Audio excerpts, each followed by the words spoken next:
पश्चिम Asia में बढ़ते तनाव के बीच एक बड़ी खबर सामने आई है। इजराइल ईरान टकराव के माहौल में संयुक्त अरब अमीरात यानी यूनाइटेड अरब अमीरात ने सोशल मीडिया पर फेक न्यूज़ फैलाने के आरोप में 35 लोगों को गिरफ्तार करने का आदेश दिया है।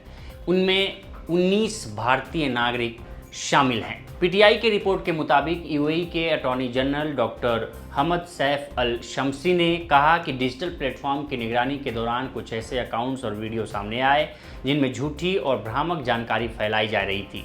इन पोस्ट में युद्ध से जुड़े वीडियो और तस्वीरों को इस तरह पेश किया जा रहा था जैसे यूएई पर हमला हो गया हो या वहां किसी बड़े हमले की घटना हुई हो। अधिकारियों के मुताबिक ऐसे कंटेंट से अफवाह फैल सकती थी और लोगों में डर और अशांति पैदा हो सकती थी। रिपोर्ट्स के मुताबिक ये कार्रवाई एक साथ नहीं हुई बल्कि 2 चरणों में हुई। पहले चरण में करीब 10 लोगों के खिलाफ गिरफ्तारी का आदेश दिया गया। इस समूह में 2 भारतीय भी शामिल बताए गए। इसके बाद जांच आगे बढ़ी और डिजिटल प्लेटफॉर्म और भी संदिग्ध गतिविधियां सामने आईं। दूसरे चरण में 25 और लोगों के खिलाफ कार्रवाई की गई। इस दूसरे समूह में 17 भारतीय शामिल बताए गए। इस तरह कुल मिलाकर 35 लोगों के खिलाफ कार्रवाई हुई जिनमें 19 भारतीय नागरिक शामिल थे। जांच एजेंसियों का कहना है कि गिरफ्तार लोगों ने सोशल मीडिया पर 3 तरह की गतिविधियां की थी।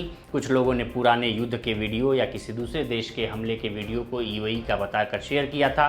कुछ आरोपियों ने वीडियो को एडिट करके ऐसा दिखाया जैसे दुबई या दूसरे शहरों में विस्फोट या मिसाइल हमला हुआ हो। वहीं कुछ मामलों में आर्टिफिशियल इंटेलिजेंस यानी एआई की मदद से नकली वीडियो तैयार किए गए और उन्हें सोशल मीडिया पर वायरल किया गया। अधिकारियों का कहना है कि ऐसे वीडियो से घबराहट फैल सकती है और सुरक्षा व्यवस्था पर असर पड़ सकता है, इसलिए सख्त कार्रवाई की जरूरत थी। जहां तक गिरफ्तार भारतीयों की बात है तो अभी तक उनकी पूरी पहचान सार्वजनिक नहीं की गई है।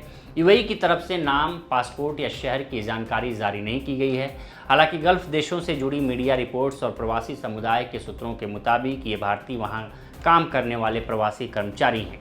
इनमें सर्विस सेक्टर, ड्राइविंग, छोटे कारोबार और तकनीकी काम करने वाले लोग शामिल हो सकते हैं। कई रिपोर्ट्स में ये भी कहा गया है कि कुछ लोग सोशल मीडिया पर एक्टिव अकाउंट चलाते थे और वहीं से वीडियो और पोस्ट शेयर करते थे।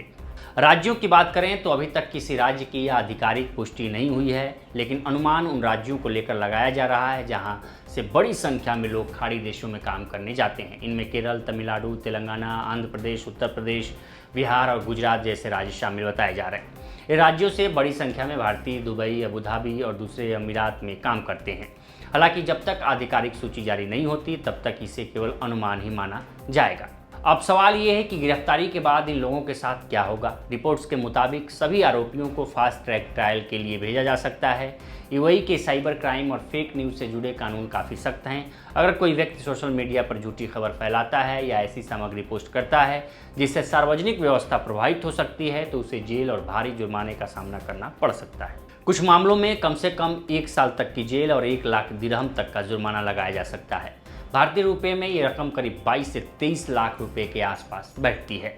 अब एक बड़ा सवाल ये भी है कि क्या इस मामले में भारत सरकार की कोई भूमिका हो सकती है। आमतौर पर ऐसे मामलों में भारत का दूतावास या वाणिज्यिक दूतावास संबंधित नागरिकों को काउंसलर सहायता देता है। यानी अगर कोई भारतीय विदेश में गिरफ्तार होता है तो भारतीय मिशन यह सुनिश्चित करता है कि उसे कानूनी मदद मिल सके और उसके अधिकारों का पालन हो सके। लेकिन इसका मतलब ये नहीं होता कि भारत सरकार सीधे उस देश की न्यायिक प्रक्रिया में हस्तक्षेप कर सकती है। कानून उसी देश का लागू होता है जहां अपराध हुआ है, इसलिए अंतिम फैसला यूएई की अदालत और वहां के कानून के अनुसार ही होगा। इस पूरे मामले ने एक बार फिर ये दिखा दिया है कि खाड़ी देशों में सोशल मीडिया को लेकर नियम बेहद सख्त हैं। वहाँ युद्ध, सुरक्षा या सरकार से जुड़ी अफवाह फैलाना गंभीर अपराध माना जाता है। यही वजह है कि अधिकारियों ने साफ कहा है कि डिजिटल प्लेटफॉर्म पर नज़र रखी जा रही है और जो भी व्यक्ति झूठी जानकारी फैलाता पाया जाएगा उसके खिलाफ कड़ी कार्रवाई की जाएगी। अभी जांच जारी है और आने वाले दिनों में ये भी सामने आ सकता है कि इन आरोपियों ने किस तरह के वीडियो और पोस्ट सोशल मीडिया पर फैलाए थे और उनका मकसद क्या था। फिलहाल इस रिपोर्ट में इतना ही। इस पर आपकी क्या राय है हमें कमेंट कर सेक्शन में जरूर बताएं। बाकी देश दुनिया की तमाम खबरों के लिए बने रहे लोकमत के साथ। नमस्कार।